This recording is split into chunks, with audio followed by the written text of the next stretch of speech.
the Baen Free Radio Hour.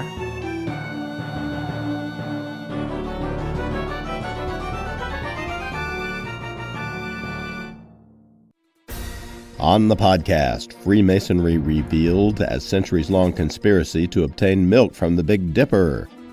Illuminated manuscripts and levitating lollipops. Plus, we continue with the complete audiobook serialization of Alliance of Equals by Sharon Lee and Steve Miller. All right now. Welcome to the Baen Free Radio Hour podcast. It's an honor to have you along. I'm Baen Senior Editor Tony Daniel. This time we have part 2 of a 2-part interview with Eric Flint and Charles E. Gannon. Eric and Chuck discuss their latest entry in the Ring of Fire alternate history series. That is called 1636, the Vatican Sanction. It's a fun discussion about the ecumenical disputes that time travelers showing up from modern America in the middle of 1630s Europe would cause, and what firearms are best for close quarters protection of popes also. It's a fun book. And we continue with the complete audiobook serialization of Liaden Universe novel Alliance of Equals by Sharon Lee and Steve Miller. We're also going to liven things up for the holiday season by using a few transitional musical numbers this time. See if you like them. Now here's the news.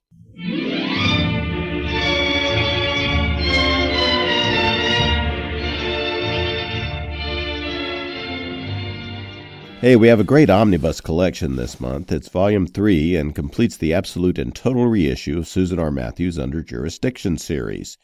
This one is called Fleet Insurgent.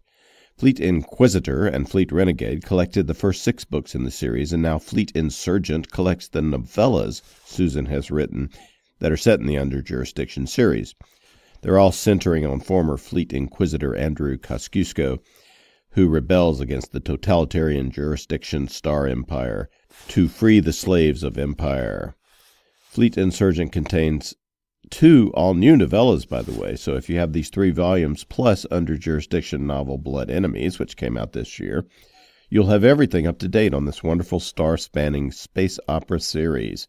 Fleet Insurgent is now available in trade paperback at booksellers everywhere. Check it out.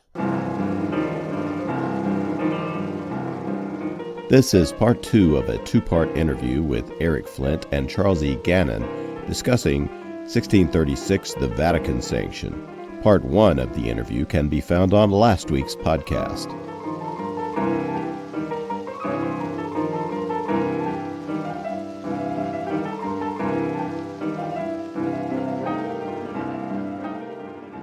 I want to welcome Eric Flint and Charles E. Gannon to the podcast. Hello, guys. Nice to have you back again. Hello. And hello. Eric Flint is a modern master of alternative history fiction with over 3 million books in print. He's the author and creator of the multiple New York Times bestselling Ring of Fire series, starting with first novel 1632. And with David Drake, he's written 6 popular novels in the Belisarius alternate Roman history series, and with David Weber, collaborated on 1633, 1634, the Baltic War, and in the Honorverse entries, Cauldron of Ghosts, and all of those Crown of Slaves books. Flint's latest Ring of Fire novel is 1636, The Ottoman Onslaught, his latest solo novel. Eric was, for many years, a labor union activist, and he lives in East Chicago. I think that's Indiana. And I know it is. Charles Gannon, Chuck Gannon, is the author of Compton Crook award-winning Nebula-nominated novels Fire with Fire, Trial by Fire, and Raising Cain in the Cain Riordan series. He's co-author with Eric Flint of 1636, The Papal Stakes, and 1636, Commander Cantrell in the West Indies in the Ring of Fire series. With Steve White, Chuck is the co-author of the Starfire series entries, Extremis and Imperative. He's also the author of multiple short stories and all kind of other stuff. He's a member of Sigma, the SF think tank, which has advised various intelligence and defense agencies since the start of the millennium. And Chuck lives near Annapolis, Maryland, with his wife and children.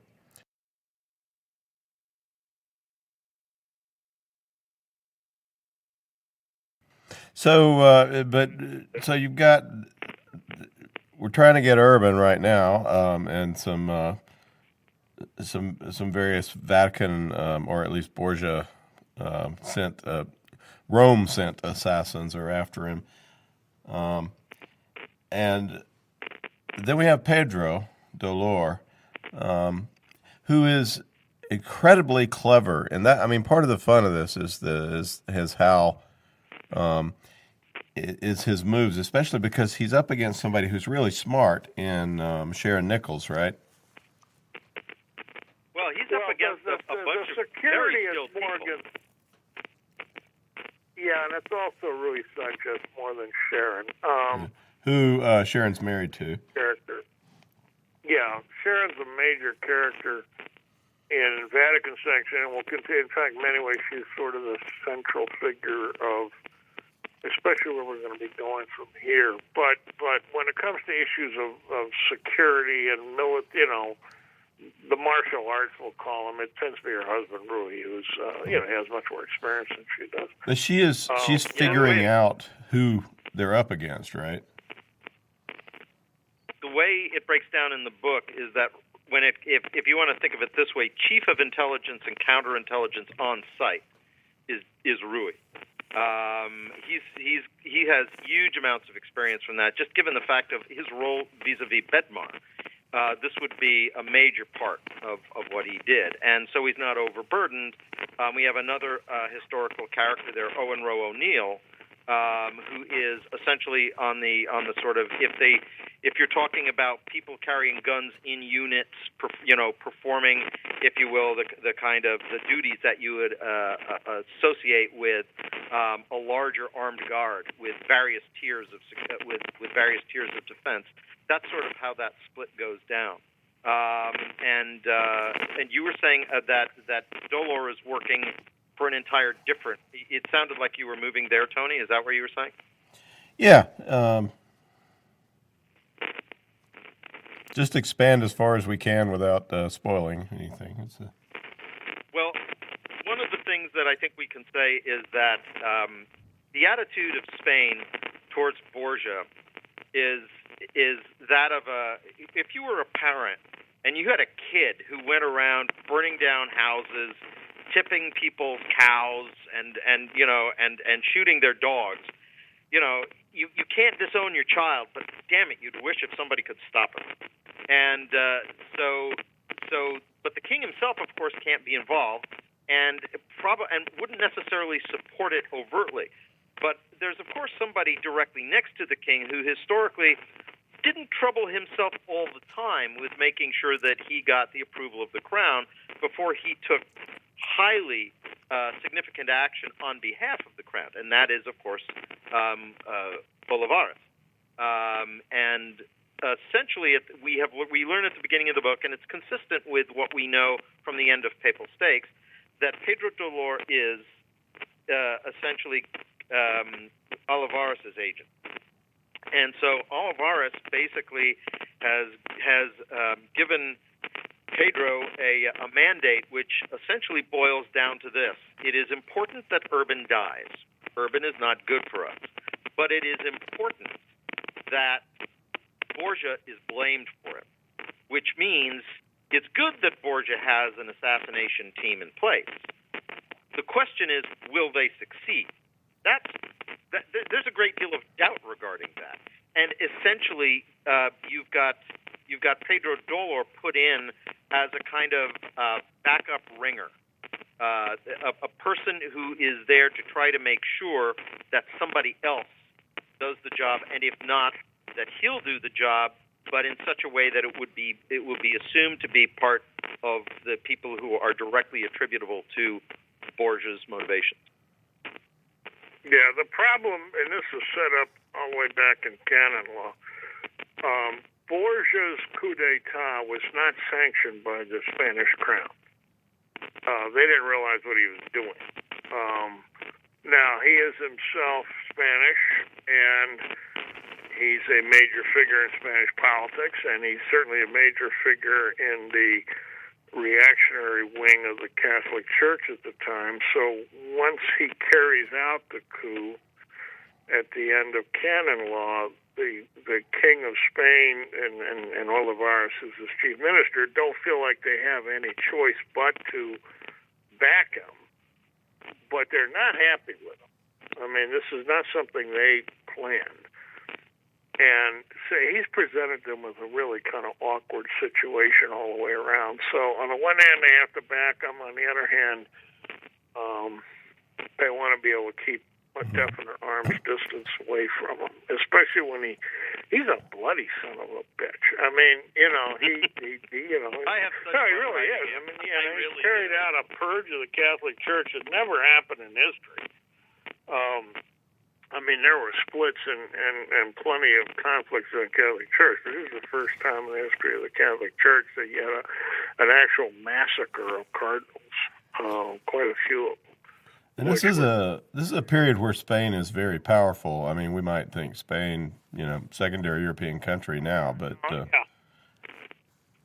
we're in the period of generally it's the reign of Philip II. That's the very height of the Spanish power, and Philip II is gone now, but he hasn't been gone that long. I mean, one of his daughters, Isabella, is still one of the ruling figures in the Netherlands. So Philip II, I've forgotten what relationship he had. We're into Philip IV right now, and I'm trying to remember, Chuck. He was his grandson? Philip II's grandson, I believe. Yeah. I've forgotten what happened to Philip III. I'm kind of blanking on him. But so we're still close to we're a little past the real prime of the Spanish Empire, but we're not much past it. And Spanish armies are still considered the most powerful in Europe. And they're a little outdated now because they've been sluggish about reacting to the new technologies and tactics that are sort of being brought in by the Ring of Fire, but they've still got an incredible infantry. Nobody faces Spanish infantry lightly. So they're very powerful, yes. But they've got a lot of problems now, of all kinds of different political and military nature, which, and if I could add, economic. Yeah. Huge economic Yeah. problems. They've had economic problems for 100 years, and in the next book that is set in the Caribbean, something is going to occur, and this is teased at the end of Vatican Sanction. That something occurs there that is going to make it just that much worse. Yeah, that'll be the next novel Chuck and I do together. It'll be the direct sequel to Commander Cantrell in the West Indies, and will lead back into the main line of the series, which I will not go into any further than that because that would avoid a whole lot of spoilers. Well, yes, it would. So arrayed against our good guys in the book are a couple of groups. One of them is the Wild Swans. Who are these guys? Wait a minute, who are which guys? The good guys, or at least the guys that are on Urban's side. Well, you've got two different groups. Okay, go ahead, Eric. Well, yeah, Chuck said there's two different groups. First of all,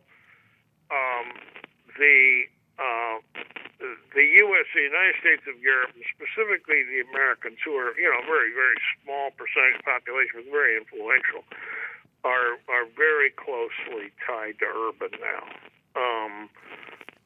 Specifically through Cardinal Protector Larry Mazzari. Urban is took the position that he is essentially championing Vatican II. Not quite, there's some modifications, but he has decided that the Ring of Fire was not satanic in nature at all, and that the documents that were brought are legitimate, and he can't impose them immediately, directly, exactly as they were, because there's hundreds of years of history that haven't gone by. But he's moving in that direction.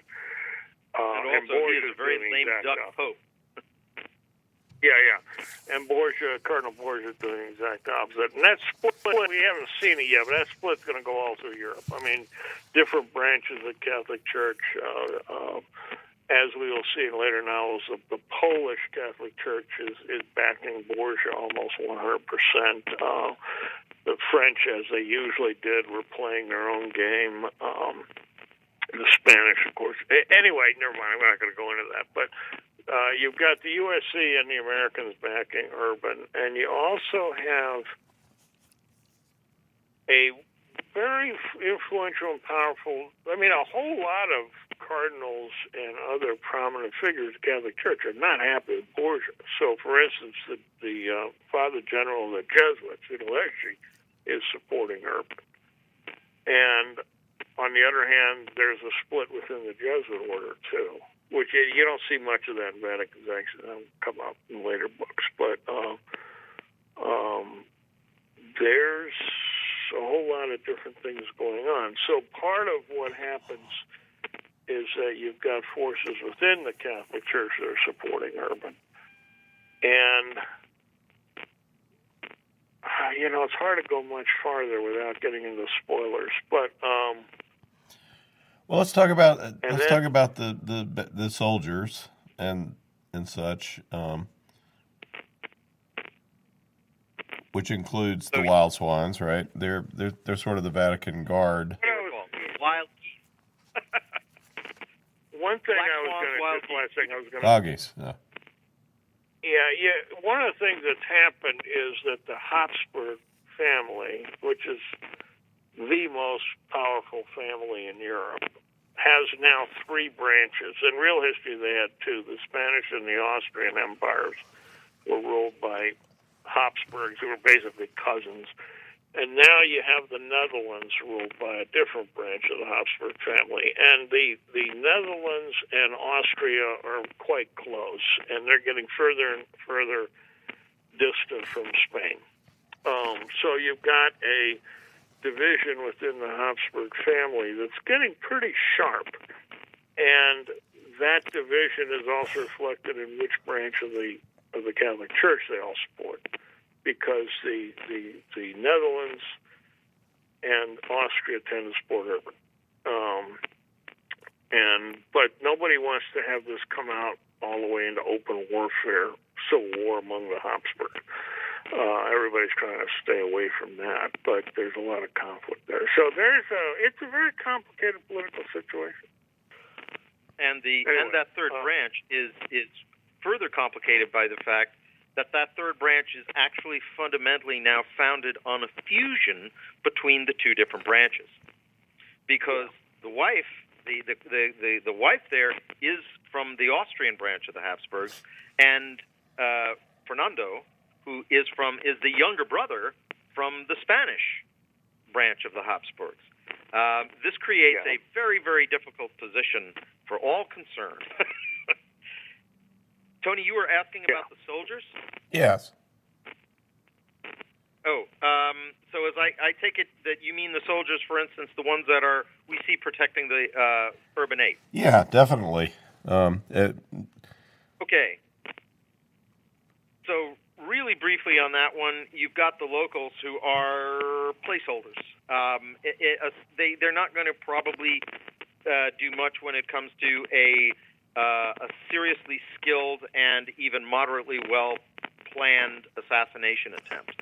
And there's reasons for that, one of them being that the best of the troops are off campaigning with Bernard.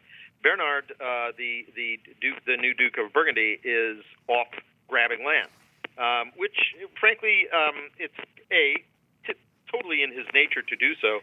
B, he's taking use of, I guess, what you could call a kind of, not exactly a power vacuum, but there's sort of an interregnum of who's in charge of exactly what, ranging all the way from Swabia all the way up to halfway up the Rhine. And there's a bit of a it's sort of a grab bag situation where everybody is coming in and trying to get pieces. And the more pieces he gets, the more secure his attempt to create this new revised Duchy of Burgundy is going to be. So all of his best troops aren't even there. So you've essentially got second-rate troops and militia in the town. So in order to bolster that, the USE has sort of three different elements. One element we don't see very much, which is for ambassadorial protection and protection of the places where they're staying, which is the USE Marines. We see them very, very rarely because they're not, for a variety of reasons, they're not the ones put out in the field. This isn't something I really talk about in the book, but one of the things that they're trying to do, the people, essentially, why Besançon? Besançon is a gathering of the cardinals. It's a call and something else. It is and this isn't giving anything away. It is essentially an interfaith, an ecumenical gathering. It's the first one since I think the Council of Basel, which actually never got officially ended. And this is Urban's first step in trying to create a dialogue that's going to make the sort of highly modified version of Vatican II. I call it Vatican 0.1. It can't work unless the people on the other side are going to have some sort of receptivity to it. Unlike Vatican II in the latter part of the 20th century, there had been a variety of ways in which the different faiths, particularly amongst the Christian template, had been sort of working more closely together. There was a variety of sort of moderation that made it. It was still, for its time, considered a dramatic change in the Roman Catholic Church, but bear in mind that it was still considered a dramatic change given all of the essentially the intentional and unintentional groundwork that had been laid in cultural change before John moved forward with it. In this case, you have none of that. You have still people fighting bitter religious wars.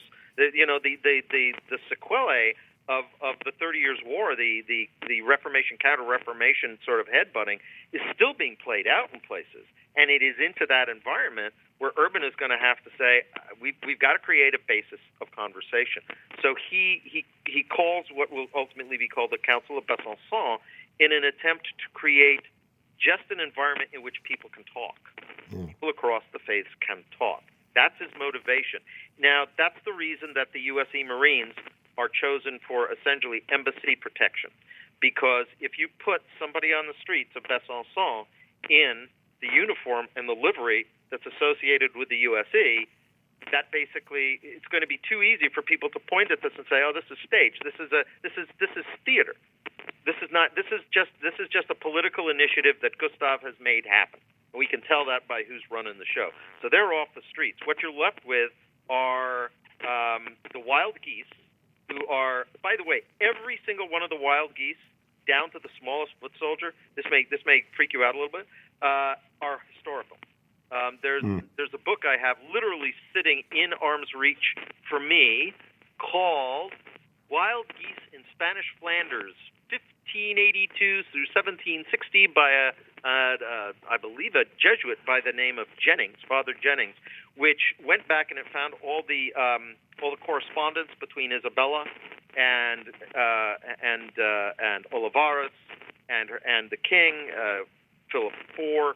And so what I did when I've actually populated these units is I went back, I go in if you will, because as the Spanish were always very careful about their money, who was serving because they're entered in rolls. And they're on the crowns. Doubloons, as it were. So I'm able to go back and find all the sergeants, all the privates, all these people are drawn from those lists. In some cases, you get little hints of who they were, when they served, or under who, or what sort of predilections they had, or things like that.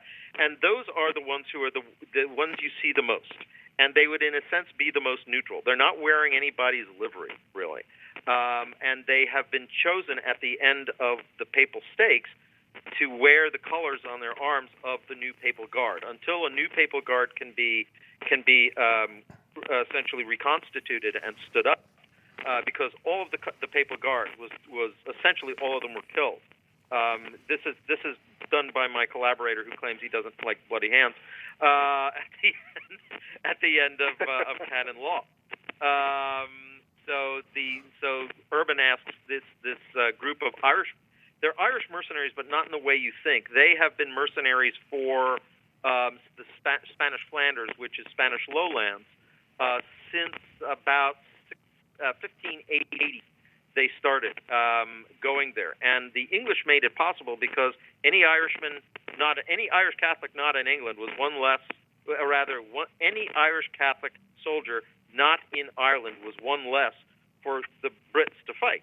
So they actually it was this very strange situation that they would let well-known Irish Catholic war chieftains and leaders come into the country, recruit, because they were pulling them out to go to the Netherlands.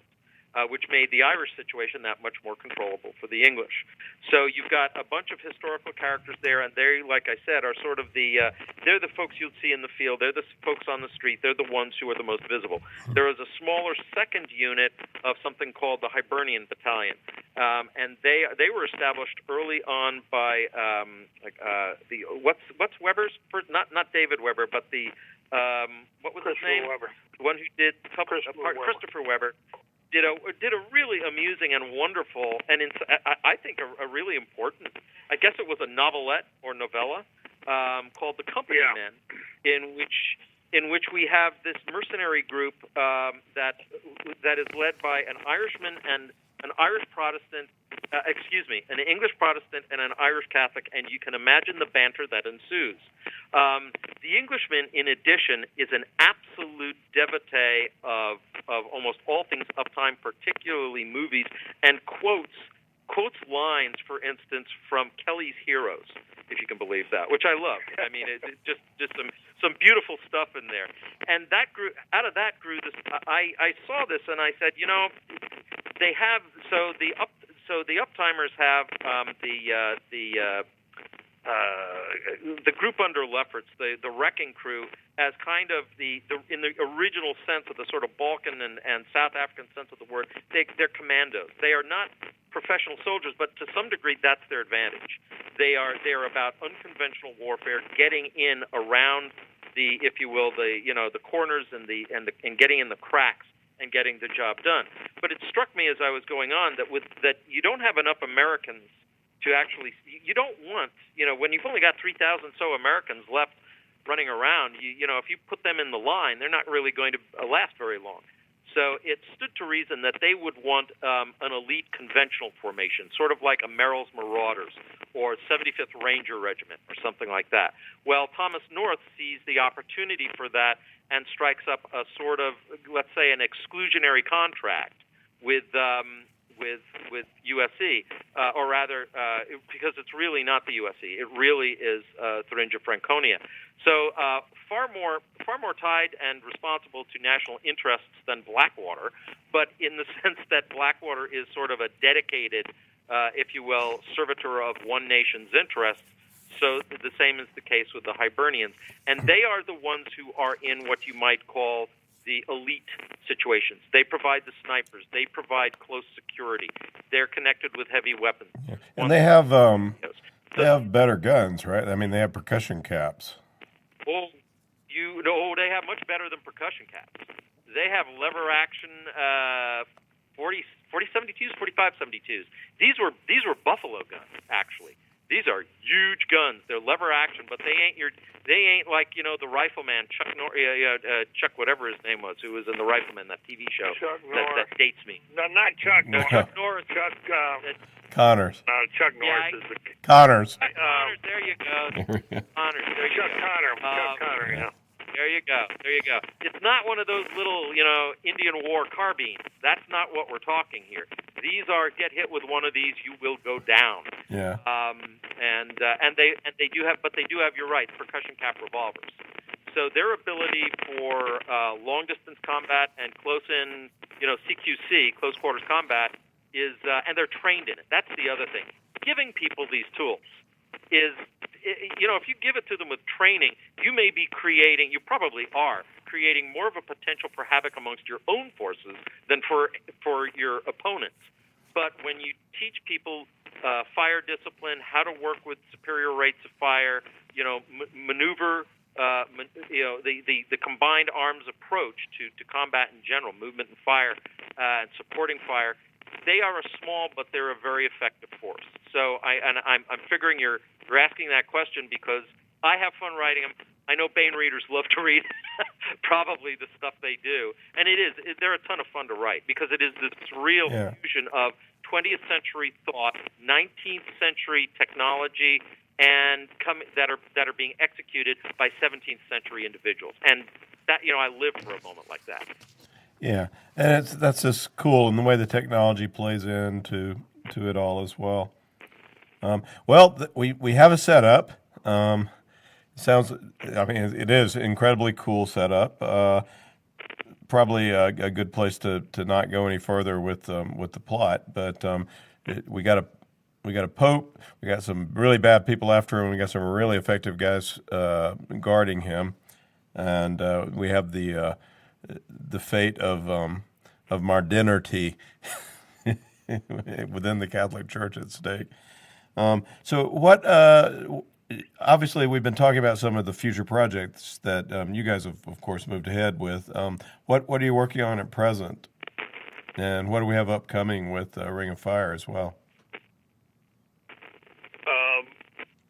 Okay, what's coming up next with Ring of Fire in February is 1637, The Volga Rules, which I wrote with Gorkov and Paula Goodlett, and that's a direct sequel to 1636, The Kremlin Games. It takes place in Russia. The Russian line of the story is still somewhat disconnected from the rest of them, just because it's taking place so far away. The next thing coming out in June is Granville Gazette 8, which will be the 8th collection of stories from the Granville Gazette, and it's got a new story by me, which, as I play this running game, which I started with Jim Baen, and then after Jim passed away, I continue with Tom Kidd, our artist, which is he does the cover, and I figure out a story to match it. So, in the case of the story I wrote, it has further adventures of those two cops in Magdeburg that David Carrico originally introduced in the series, and he and I used in The Devil's Opera. Oh, yeah. That was really fun. Fun team up. Huh? That was a really fun team up. I like that book a lot. Yeah. We continue the further adventures, and this one is, the premise for this one is a horrible pun that Laura Runkle came up with many years ago, which was They Cart Before the Whores. And I've been waiting for years to write a story where I illustrated that. And while I was at it, it's kind of a tour de force because the whole plot is structured around 5 puns. They cart before the whores, they cart before the Horus, that is the Eye of Horus, the cart before the Horus, as in the Roman poet, the cart before the horse, as in can't speak, and the cart before the horse, as in the animal. And those 5 puns are what I use to structure the plot, which is tricky to do, but a lot of fun, because you can't just make it a gimmick. You have to actually have a plot that works, which I do. It's a murder. It's basically what happens is the cart's been kidnapped. Anyway, I had a lot of fun with it. That's coming out in June. Then I have 2 more books coming out. Well, actually, probably 3 coming out the rest of the year, but they're not 1632. So they're not Ring of Fire series. The next Ring of Fire series book will be my solo sequel to 1636, The Ottoman Onslaught, which right now I'm calling 1637, The Polish Fracas, but that won't be the final title. And I haven't quite make the cut. Yeah. No, it's not. But it'll mostly take place, mostly but not entirely take place in Poland, although I'm going to be also laying the basis for a future novel that Chuck and I will do, but we can't do that one until we finish the next one we'll do, which will be the sequel to Commander Cantrell. The title for that, we know the title. That'll be 1637, No Peace Beyond the Line. No Peace or War Beyond the Line? Huh? I thought because we were, was it War Beyond the Line or No Peace Beyond the Line? No, I think the original expression was No Peace Beyond the Line. I think we should stick with that. Okay. because that was the original expression. Which, say again. Well, actually, if you remember, when you Skyped into to the Minicon at Baltimore, in Balticon, I think I was the one saying no peace beyond the line, but you wanted to shorten it, I thought, to the war beyond the line. But no. I like no peace beyond the line. Okay, and that's the actual expression. Yes. And for those of you no peace beyond not the line. familiar with the expression, there was officially, I forgot who actually came up with the saying, but what was understood in the 17th century was that it didn't matter what truces and peace arrangements were made between European powers and Europe. Once you got beyond the line, which was the line originally drawn, I forgot by which pope, but which divided the world. It was two before. Yeah, it was the Tordesillas. Yeah. Yeah, and officially the line sort of separated Spanish and Portuguese influence, but basically the expression was, doesn't matter what happens in Europe. Once you get out of Europe into the New World, or for that matter into the East Indies, there's no peace, and everybody's continuing to fight. So that'll be the next book Chuck and I do, and I don't know when Chuck's going to be ready to start on it because he's told me, but I don't remember his writing schedule right now because he's got other projects going, of course. Yeah. But the next 1632 novel I'll be writing is my solo novel, which will be a continuation of the main line of the story. Most of it will take place in Poland because there's a major subplot involving Mike Stearns, but for reasons that I don't want to go into, going to involve spoilers. He's got to kind of mark some time right now. So I'm going to concentrate mostly on what's happening with Poland, with Gretchen and Jeff Higgins. And of course, we still got those people hiding out in the cellars in Vienna that we got to get out there. So that'll be a lot of the focus of that book. Then Ivor Cooper and I have finished the China book, the China venture, but I don't know when. That's not scheduled for publication yet. And there's other projects, but we're sort of hanging fire on them right now because other things are being worked out. Walter Hunt and I at some point have to write a sequel to the Cardinal Virtues. Plus, we got to go back and we got to do a rewrite of a book that we actually finished the first draft of called 1630-60, an Atlantic Encounter, which takes place in the New World. We've got to do a rewrite of that, which will be the next thing we do. Yeah. Wow. Well, this world is becoming an enormous spider web of. There's plenty coming. The world, the world is becoming an enormous spider web. If you touch one part, the other part moves. You have to. You got to be. It's a little tricky. There's a major event happens in Vatican Sanction that will impact all of Europe, but we had to. Chuck and I had to figure out a way we could keep it hidden, which we did because I had already written and we published Ottoman Onslaught, which actually takes place after Vatican Sanction, and it works just because, I got to shut up here. But when you get a series this long-running and complex, it can get tricky. Yeah. Well, Chuck, what are you working on at present? So right now I'm in the process of finishing up Mark of Cain. That's the fifth book in the Cain Riordan series, and I've known this book has been very different to write. The reason for that being, I've been taking notes on this book, audio notes to myself and things like that, in far greater detail. For instance, when I started Cain's Mutiny, I had some notes. I had a decent amount of notes.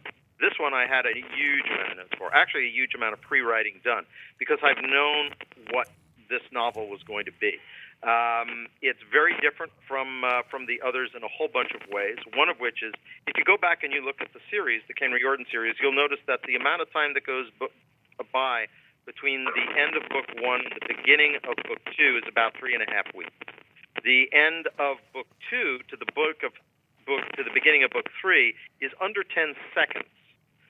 the beginning of book 4, or rather the end of book 3 at the beginning of book 4, is actually some decent amount of time, but it's only about 2 days of conscious time from Cain Riordan's perspective, because they go into cold sleep as they have to go to Torxar, the place where they've been sent to intervene.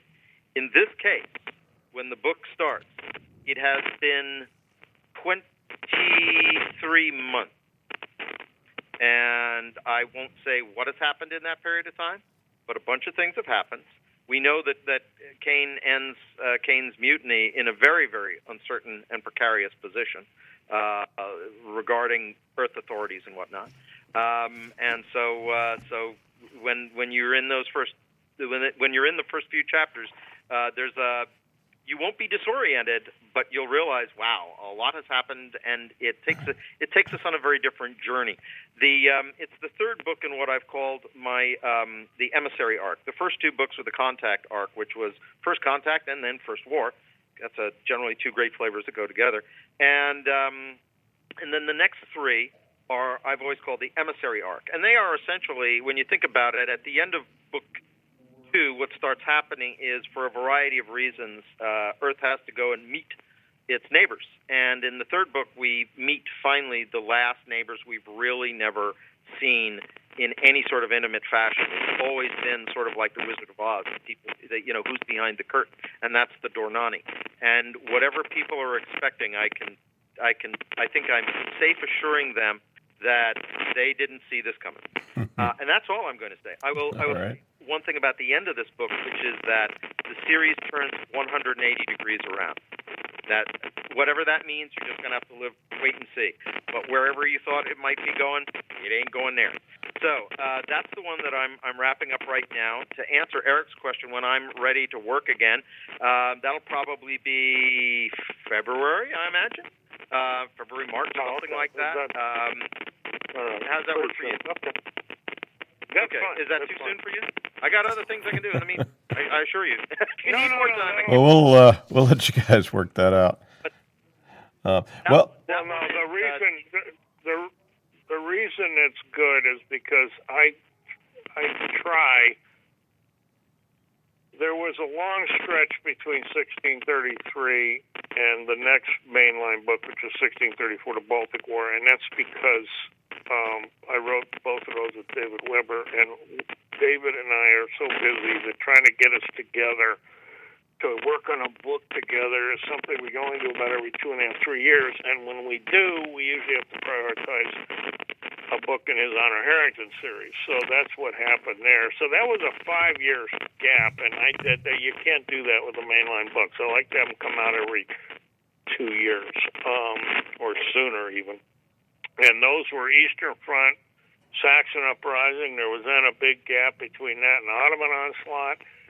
And by the time the next book comes out, it'll have been about 2 years since Ottoman Onslaught comes out. But then for me to be able to do the next mainline book, which I'll be writing with Chuck, he and I have to do this other book first, just because that's the way it works. So that'll actually be good, Chuck, if we get that one out. Because then I just can't do the next mainline book until we get that one out. Yeah. Well, by the time that comes out, it's probably going to be the 20th anniversary of the Ring of Fire series.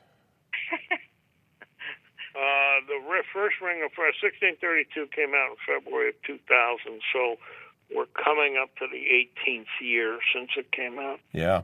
And that's been 20 novels in 18 years, plus a lot of anthologies.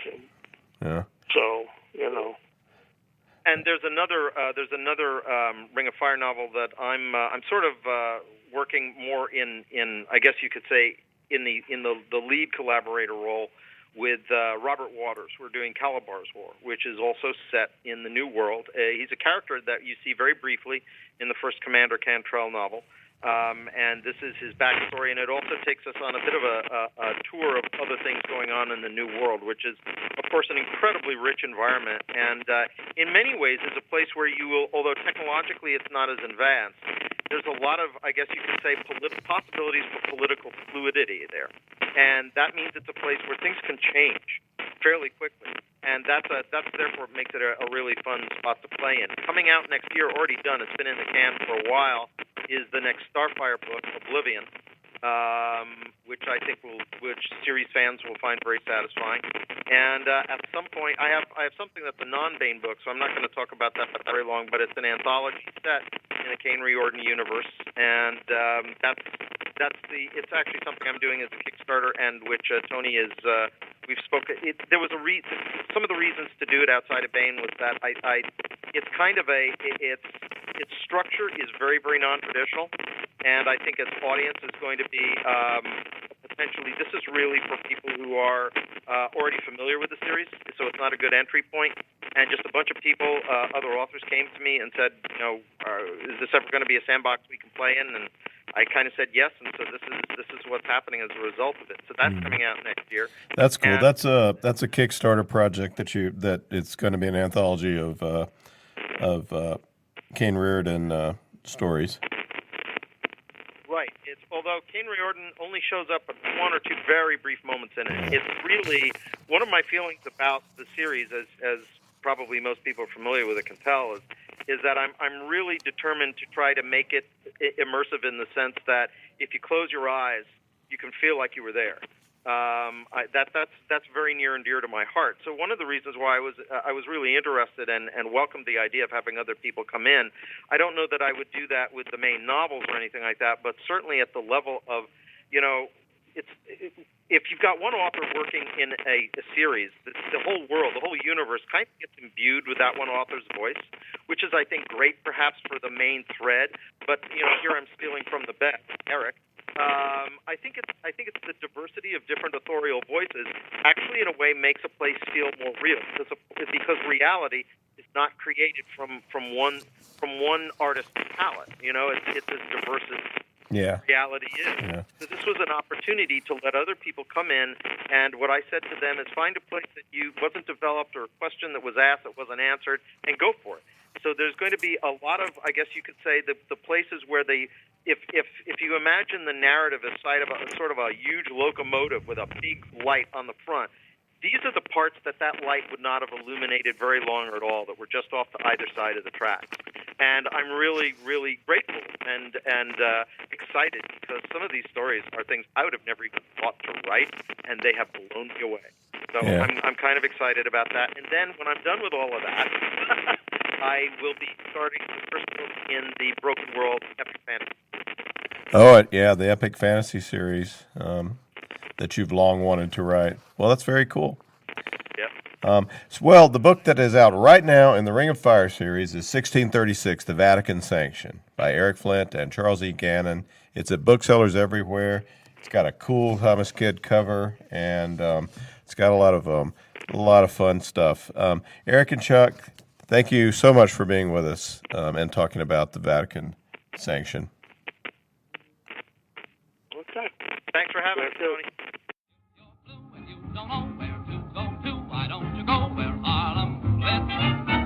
Putting on the wrist, spangled gown upon the bevy of high brown from down the levee, all misfits. Putting on the wrist. This is another entry in Alliance of Equals, a Liaden Universe novel by Sharon Lee and Steve Miller.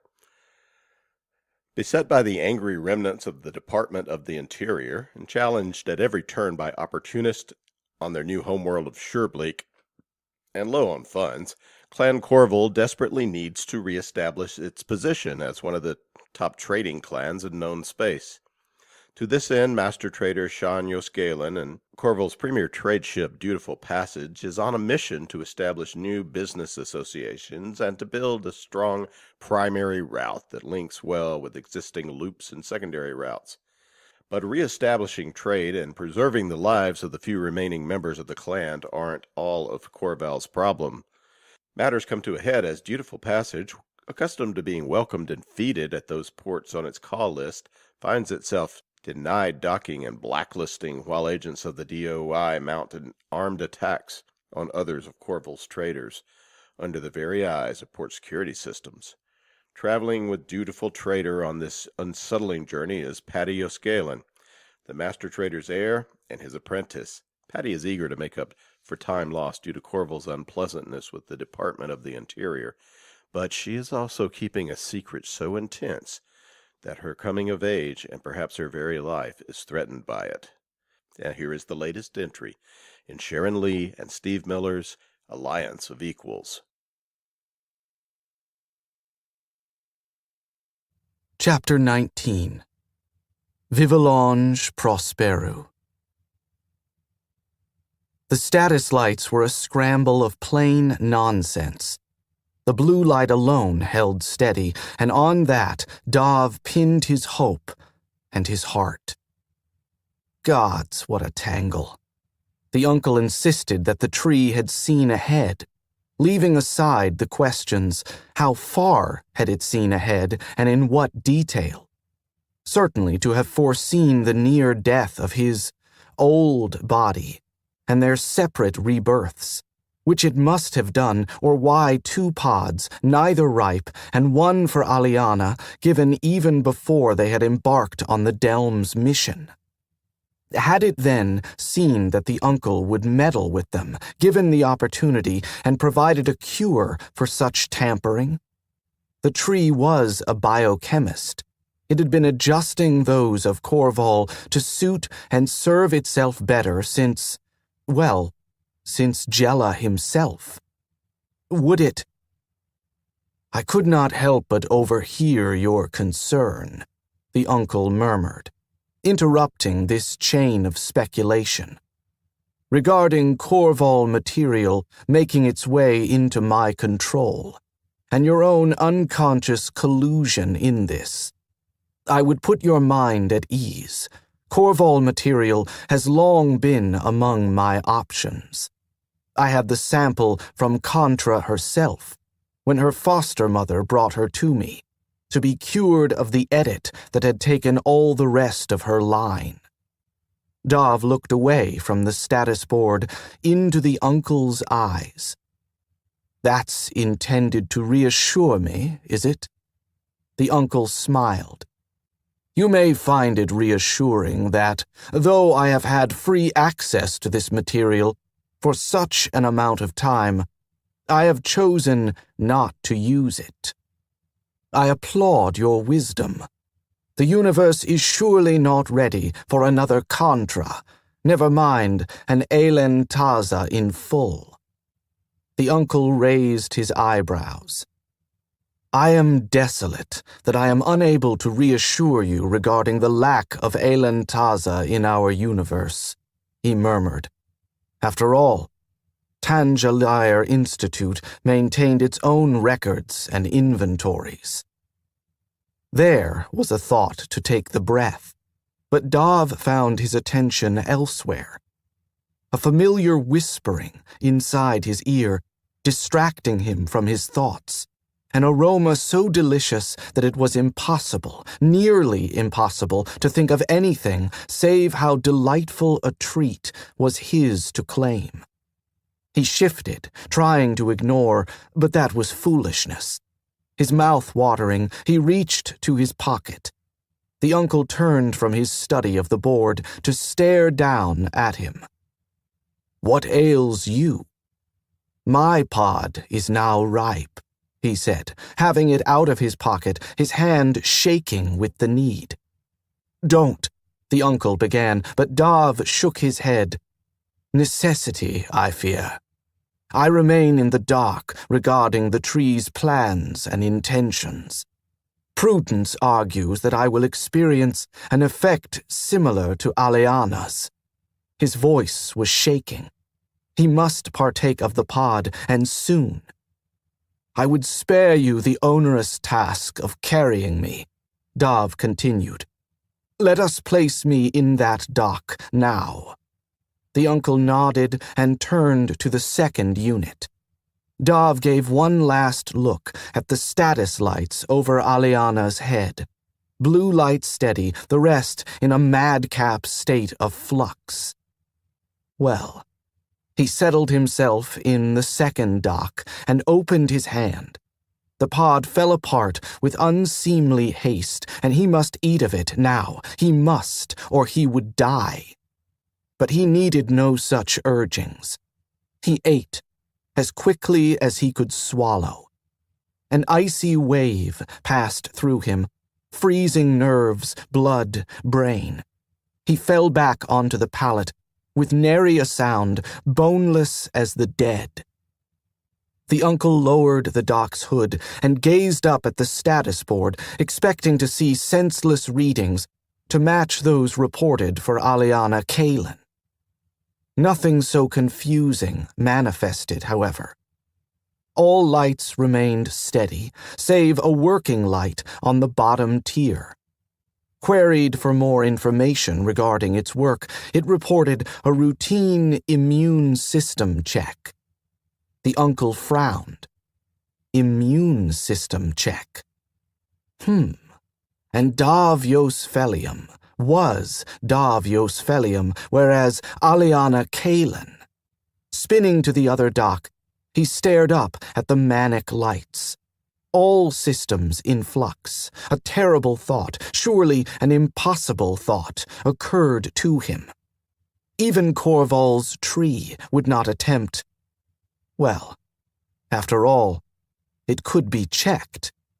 There was a deep diagnostic screen on the table next to the dock. It was the work of moments to wake it. Data began to flow, as if eager for his scrutiny. The uncle sighed. He very much hoped that Corval's damned tree knew what it was doing. "Stu!" Inky cried, leaning on the counter. "You will be pleased to know that success is within our grasp. All that remains for us is to bring Admiral Bunter onto the ship we have chosen for him." Hasenthal stood one step back from the counter. She had accompanied Inky on this mission at Pilot Tokol's order. In case, so she had said, there should be any trouble. Thus far, there had been no trouble, save that Inky Rani Yo was a person of infinite curiosity, and had therefore peppered Hasenthal with questions on their way from Tarragon's berth to the repairs side. How long had she been the mentor's assistant?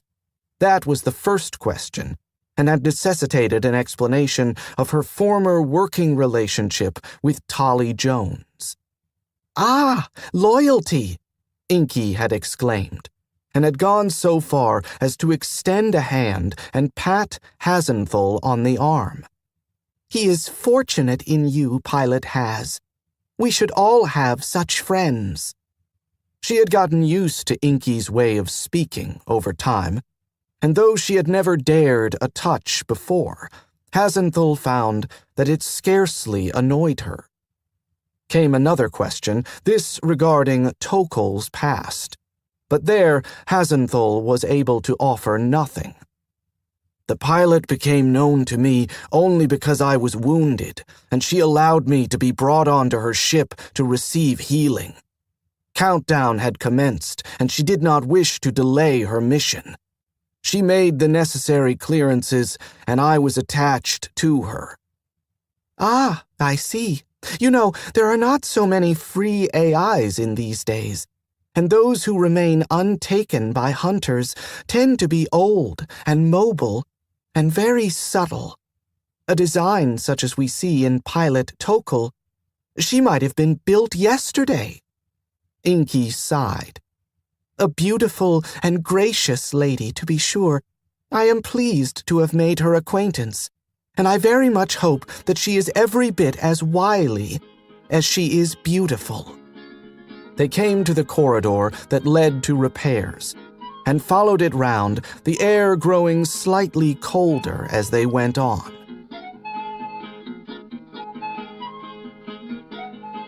That was another entry in the complete audiobook serialization of Alliance of Equals by Sharon Lee and Steve Miller. And that's it for the podcast. Thanks to Audible.com and to podcast theme composer Ruth Judkowitz. And a Starry Night Christmas ditty by the Pleiades, complete with a special verse on interstellar Soviet industrial policy, and a rousing finale that rends a hole in space-time and lets in a flood of joy and peace for Eric Flint and Charles E. Gannon, authors of 1636, The Vatican Sanction. Please join us next time here at the hammering heart of science fiction and fantasy, and keep reaching for the stars.